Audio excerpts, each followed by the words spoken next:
Conor McGregor. How did that happen? As far as like, was he the only fight offered to you, Well, first of all, Eddie? Well, yeah, I'm here. I made that fight happen. I'm the one who made the Conor McGregor fight happen. He didn't ever have an intention to fight me or want to fight me. Every time I said his name, I didn't get any response. I didn't get anything. You know, this is a guy who responds to everyone and talks shit about everyone and talks shit on everyone. But every time I would try to go to media and try to drum up a fight or something like that, there'd be no response. So it was obvious that they really didn't want this fight. And it wasn't until we won the belt, and then now they want a crack at getting the belt. And I when I joined the UFC, I fought the best guys in the division back to back to back, and that was my strategy fighting. And I just told the media, I got tired of being asked about Conor McGregor, so I told the media that I can use an easier fight, and then that's why this fight happened. So that's pretty cool. I mean, Eves, anything for Eddie? Yo, Eddie, what's going on, man? I got your What's message up, brother? yesterday, man. I messaged you back, but I haven't heard back from you, so I'm going to bother you about that later. But Oh, okay, sweet. we talked about this before, about Conor and the first fight with Nate, and how when he got hurt, he wanted out, right? But the second fight, he looked better. He fought through it. He ran a little bit, but he stayed in there. You think you can break him again? Yeah, look, we all have a spirit for certain aspects of the sport. So, like, when we stand up, there's certain guys who are confident and they have a strong spirit for stand up. Yeah. And then when the fight hits the ground, there's other guys who are confident and have a strong spirit for the ground. They can fight there longer. They feel more comfortable. So the idea of a mixed martial artist and someone who's going to be a champion is to strengthen your spirit for all parts of a fight. Whether we're on the ground, whether we're grappling, whether we're against the cage, your spirit needs to be strong for every part of a fight. And I pride myself on being one of them guys. I can go anywhere in a fight and just know that it's a temporary situation. I'm going to get out, and then eventually I'm going to get on top. The thing about the Conor fight, the second Conor fight with Nate, is he was gassing out where he should have had the strongest spirit, because the fight was on the feet the whole time.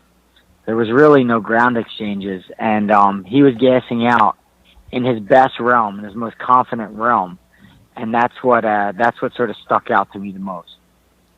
Are you bringing in anybody to emulate what he's going to do? Yeah, I'm gonna talk to some people.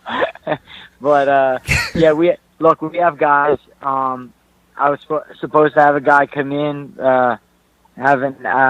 He's supposed to come in a week or so. It's been a little more trouble than what I thought, so I've already started calling around and seeing if I'm able to grab some other resources. Also, are you worried about like him being in your head at all? Because it seemed like at the press conference you wanted to get up and just smack him. I'm the least bit worried about that. Look, I have 4 children. I'm 32 years old. I fought the best guys in the world. For me, it's a little bit comical what's going on. When I usually square off with a guy, and I'm being my hand to God. When I square off with a guy, my heart rate goes up. I get excited. I feel something. When I was on stage with him in New York, I never felt less threatened in my life against another man. Like that's sincerely how I felt. It was a weird feeling for me to be squared off and be face to face with someone and just not feel threatened by them at all. It just seemed like too much of a show and spectacle. It was like funny for me. I don't know, have the Irish fans been harassing you on social media? Yeah, I get a bit of that, but everybody's Irish when Conor McGregor comes into town. Yeah. Yeah, it's funny. When you say that, Eddie, I remember fighting on cards with you on the East Coast in Atlantic City, and you would bring all of Philly with you, man. So I'm thinking it's going to be Philly and Ireland in Madison Square Garden. You gonna have a crew behind you that can shut up the McGregor fans? I'm gonna guess that the fights in the stands are gonna probably be better than the ones in the octagon. Oh, I don't doubt that at all. Yeah. I'm just gonna, because if you got Philly fans are passionate and they don't allow no bullshit to go down. So I'm just gonna go out and take a guess that some of them fights in the stands will probably be more exciting than the ones in the octagon. Now Conor does hit hard though, man. I mean, you saw him drop Nate a couple times. You know, he dropped Aldo. Are you concerned about the power at all? I'm never concerned. I just prepare. I'm never concerned about what a guy's strength is or what his weakness are. I just prepare properly, and that's what allowed me to win my world title, win numerous world titles, and beat the best guys in the world. Everything's in preparation, and he's a left hand. He's just a guy with a left hand. That's it. That's how I see him. He does something in Philly, like in boxing, that we call a rock back. He does it well. Mayweather does it. A lot of Philly boxers do it. It's called a rock back. He lives and breathes off it. And a lot of MMA guys don't know about these boxing things that they do. But this is something very simple. This is a move that's very easily taken away, and you know, we're gonna dominate every step of the way. Why are you laughing? I'm laughing because Eddie's from that generation, man. Eddie's like, we've talked about this before. Eddie's like one of the last guys from that generation of fighting where it wasn't for money, it was for passion. And then being out of Philly, he knows a lot about fighting. Talking about the rock back and he understands boxing well, you know. So I know Conor's confident there, but I don't think that's an advantage for him. Yeah, that's the best part of his game is his striking. Not in this fight. Not in this fight. I mean, Eddie, I honestly think Eddie is really smart when it comes especially to the striking game. And when he says that, that's why it's the big smile on my face, because it's like he sees some things that a lot of people won't recognize, and if he can capitalize on those things, he can make Conor look amateur. Now, Eddie, by the way, we were at the same national tournament in high school. You took third. I didn't place. But at the prep school nationals at Lehigh, right? Yeah. Yeah, I remember wrestled against Blair. That was like the best team, Blair Academy back then. Right. It's funny because one of my main guys who helps me with my wrestling is Esposito from Blair. And he wrestled in high school and stuff like that. Now I got the pleasure of him helping me with wrestling and things like that. So it's pretty cool to come full circle and go from national preps to being back with them guys again. So that is pretty awesome. cool. By the way, I've been watching your workout regimen. It is insane what you're doing.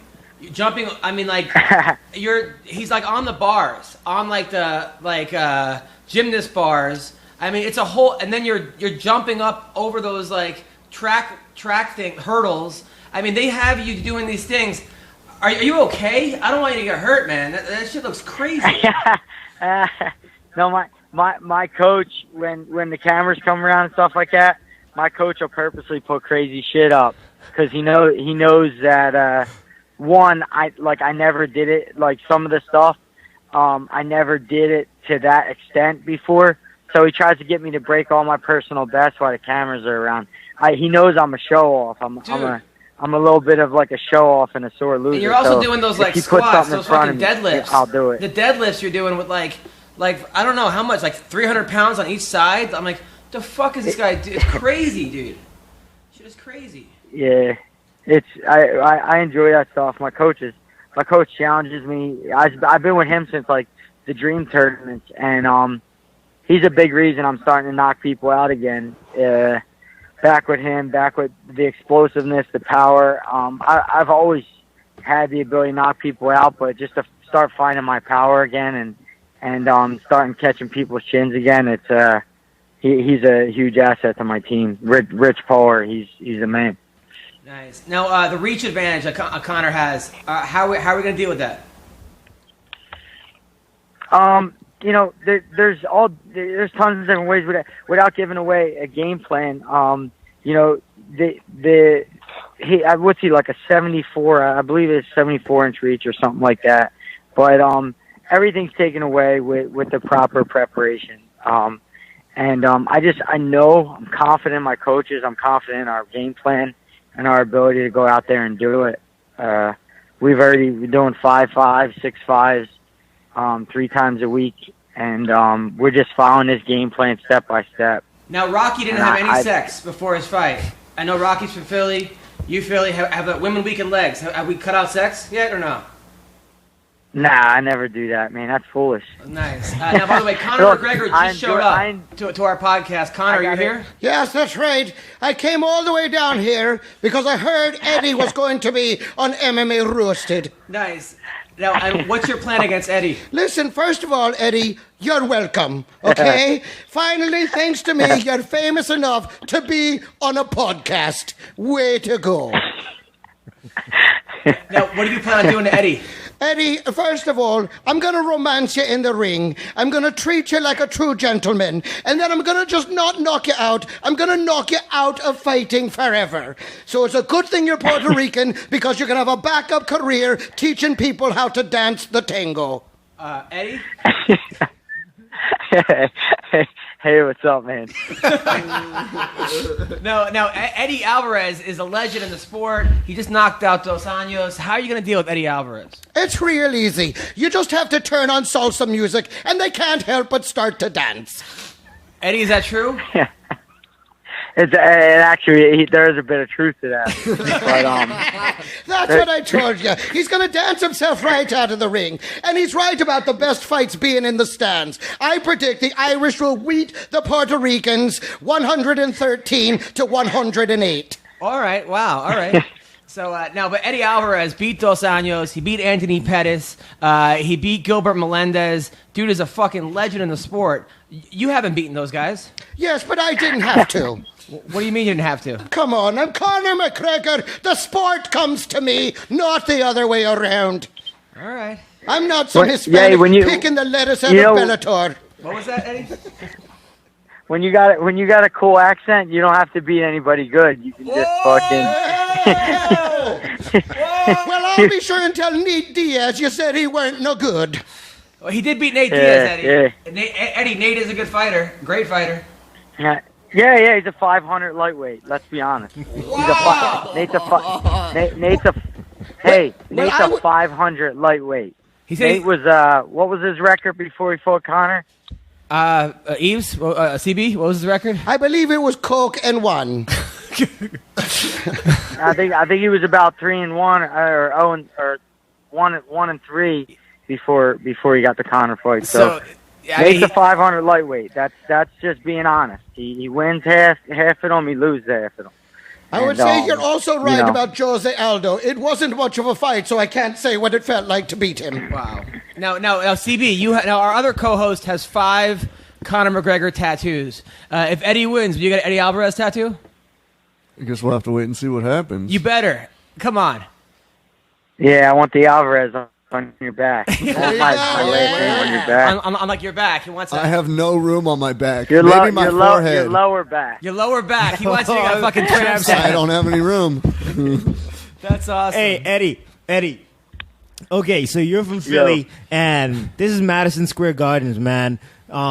And you're a fight fan. You've been watching fights forever. I'm sure you've seen Felix Trinidad and a bunch of guys fight in Madison Square Gardens. What is that to you to headline a card, the biggest MMA card, and the biggest arena? What's that like, man? That's a feeling. I know you didn't come into this game looking for that to happen. No, I mean, everything happens for a reason. You know, I remember when I first I got joined the Dream Tournament. And that was before watching you, Eves. I watched you fight in the Pride Lightweight Grand Prix, and then I got invited to it. And I just remember when I got invited to it that it was even hard for me to focus on the fight because of how excited I was just to be involved. So I think this is just sort of I think that same feelings are going to come about me now. I've been in sport forever, but you can't not get excited about a moment like this. Yeah, no kidding. Yeah. I have something inside me called competitive greatness, and when the chips are all on the table, I show the fuck up every time, and I can't wait for my chips to be all in, and then see this guy across the stage for me, and everybody biting their nails and wondering what the hell's going to happen here. I can't wait to show up that night and show up big. Man, I'm excited already, dog. I can't You wait. heard either. it. I can't wait either, man. Wow. Now, by the Fire. way, how's Frankie look? Oh, Frankie's fucking firing away, dude. He's the same way I am. Frank's just so ultra competitive. He don't like losing around, and he definitely didn't feel good about the Jose fight, and he's got a fire under him, and you could tell in training he's got a huge fire under him, and you're gonna see the same thing out of him, man. That competitiveness that drives our whole room every day. That's going to come out at MSG on November 12th, and I think there's about 4 of us under Mark Henry that are fighting that night, and I there's no doubt in my mind we'll have a clean sweep. How's Caitlin looking? Caitlin Chukagan. Caitlin just beats the shit out of every girl in front of her. That's I don't know. I don't see too many girls that actually even in sparring that give her a hard time, but she knows how to adjust.